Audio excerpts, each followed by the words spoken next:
नमस्कार सभी को हमारे चैनल को लाइक करें, सब्सक्राइब करें और शेयर करें। मैं डॉक्टर अखिलेश कुमार सिंह। आज बहुत ही बेहतरीन केस कैनाइन डिस्टेंपर डॉग में देखने को मिला। तो ये कैनाइन डिस्टेंपर होता क्या है? ये हाईली कंटेजियस डिजीज़ है। ये वायरल डिजीज़ है। वायरस का नाम पैरामिक्सो वायरस। काफ़ी क्लोज ये देखने को मिलता है ह्यूमन मीजल्स वायरस के और रिंडरपेस्ट वायरस जो पशु में होता है, तो उनके काफ़ी सिमिलरिटी ये वायरस रखता है। और यह किस आयु के कुत्तों को प्रभावित करता है? तो 1 वर्ष से जो कम आयु के डॉग होते हैं उनमें ये सामान्यतः देखने को मिलता है। उसमें भी 3 से 6 माह की आयु के पपी होते हैं, वो सबसे ज़्यादा प्रभावित होते हैं इस बीमारी से। तो यदि समय पर टीकाकरण नहीं किया गया है तो यह बीमारी इस आयु के बच्चों में पपी में देखने को मिलता है। तो डिस्टेंपर वायरस एक पैंट्रोपिक इन नेचर का वायरस होता है। यह वायरस पाचन एवं रेस्पिरेटरी जो ट्रैक की इपिथीलियम सेल्स होती है को प्रभावित करता है और यह लिम्फॉइड एवं नर्व सेल्स को भी बहुत अधिक प्रभावित करने के लिए प्रोन होता है। वायरस के रोग जो है पैदा करता है। तो वायरस कैसे रोग को पैदा करता है? ये जो है वायरस इन्हेलेशन करके फेरिंग्स में जाता है, फिर वहाँ से पैलेटाइन टॉन्सिल पे पहुँचता है, फिर वहाँ पे जो मैक्रोफेजेज में जाता है, मैक्रोफेजेज से लिम्फॉइड जो वेसल्स होता है वहाँ पे पहुँच जाता है, लिम्फॉइड वेसल्स से ब्लड वेसल्स में आ जाता है, फिर ये finally bone marrow, spleen, lymphoid tissue के थ्रू ल्यूकोपीनिया और ल्यूकोसाइटोसिस काज करता है।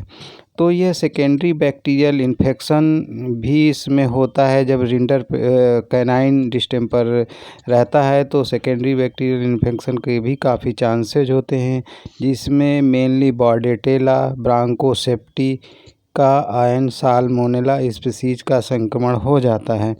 ये दोनों जीवाणु कामेंसल हैं, साथ में बने रहते हैं, लेकिन जब वायरस का अटैक होता है तो इम्यूनिटी कम हो जाती है, तो ये पैथोजेनिक प्रकृति के हो जाते हैं। क्लिनिकल फाइंडिंग, क्लिनिकल साइन को 3 प्रकार से विभाजित किया जा सकता है। Mild infection with favourable prognosis, generalised infection with poor prognosis, तीसरा infection with nervous complications. Mild जो इन्फेक्शन है वो फेवरेबल उसकी प्रोग्नोसिस होती है। इसमें जो है इस केस में क्लिनिकल साइन जो है सबसे कम ऑब्जर्व होता है। जनरल मैलेसिया और रेस्टलेसनेस और inappetence and depression with slight rise temperature, इसमें थोड़ा सा टेम्परेचर भी बढ़ा होता है और डार्क डिप्रेशन में भी जाता है और इनएपिटेंस भी रहता है, रेस्टलेस रहता है। तो दूसरा जो फॉर्म है वो जनरलाइज इन्फेक्शन विथ पुअर, इसमें प्रोग्नोसिस होती है। तो इसमें सबसे महत्वपूर्ण बात यह है कि इसमें बाईफेजिक फीवर होता है। पहली बार जब फीवर बहुत तेज़ी से चढ़ता है तो वो वायरस के कारण होता है, लेकिन फिर ये धीरे धीरे नॉर्मल टेम्परेचर पे पहुंच जाता है, फिर सडनली एकदम से टेम्परेचर बढ़ता है। तो ये जब सेकेंड टाइम राइज टेम्परेचर होता है तो ये बाईफेजिक के जैसे हमने नाम बताया है, तो ये सेकेंड टाइम जो फीवर बढ़ता है तो ये बैक्टीरिया के कारण बढ़ता है, जो कि सेकेंडरी इन्फेक्शन होता है।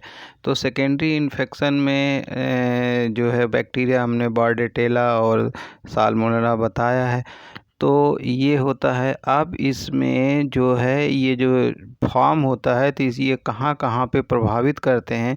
तो जैसे digestive form, respiratory form, ocular form और जो है स्किन को प्रभावित करता है। तो इसमें डिस्टेंपर, एक्जेंथीमा भी होता है। तो जैसे डाइजेस्टिव फॉर्म में वायरस का संक्रमण इंटेस्टाइनल म्यूकोसा पर होता है तो निम्न लक्षण प्रदर्शित करता है। लॉस ऑफ एपेटाइट हो जाएगी, वोमिटिंग होगा और डायरिया जिसमें ब्लड भी मिक्स होके आता है। तो अब इसमें रेस्पिरेटरी फॉर्म ज़्यादातर प्रीवैलेंट होता है डाइजेस्टिव फॉर्म की अपेक्षा।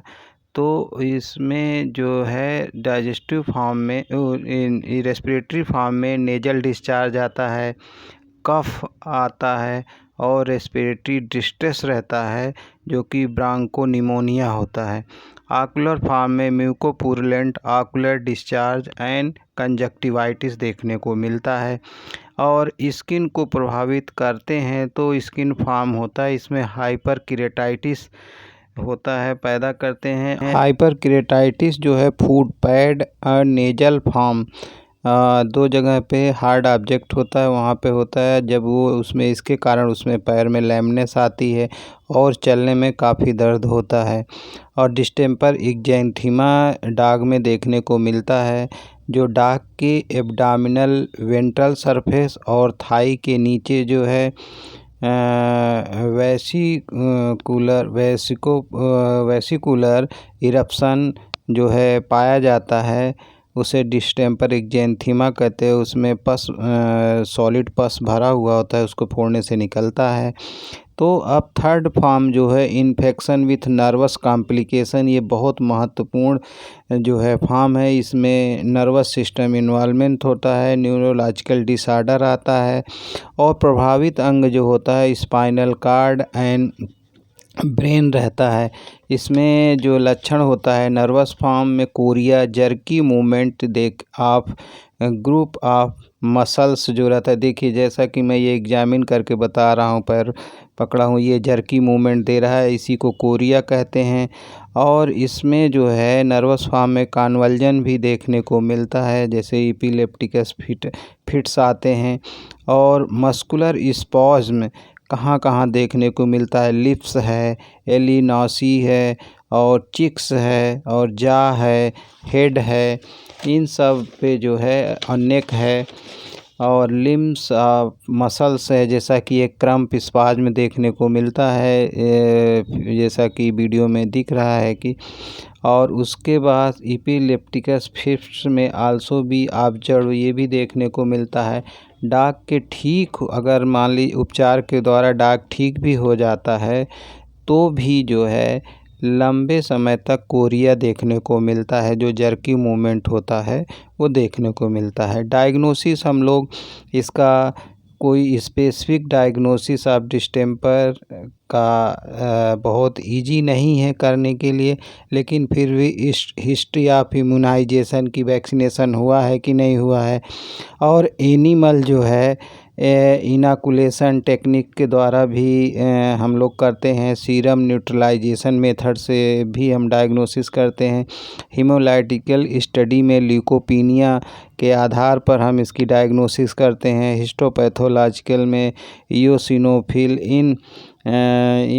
इंट्रा साइटोप्लाज्मिक इंक्लूजन जो बॉडी होती है उसके द्वारा करते हैं। अब लास्ट में बहुत महत्वपूर्ण टॉपिक कि ये सब होने के बाद हम उपचार इसका कैसे करेंगे। फिर हम उपचार के लिए देखते हैं, वायरस का कोई उपचार तो होता नहीं, सिम्टोमेटिक ट्रीटमेंट करते हैं।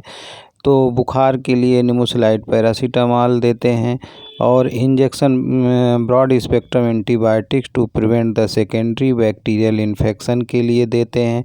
और injection vitamin B complex supportive therapy में देते हैं। और injection vitamin C for immunity को बढ़ाने के लिए, चूँकि वायरल का इन्फेक्शन होता है।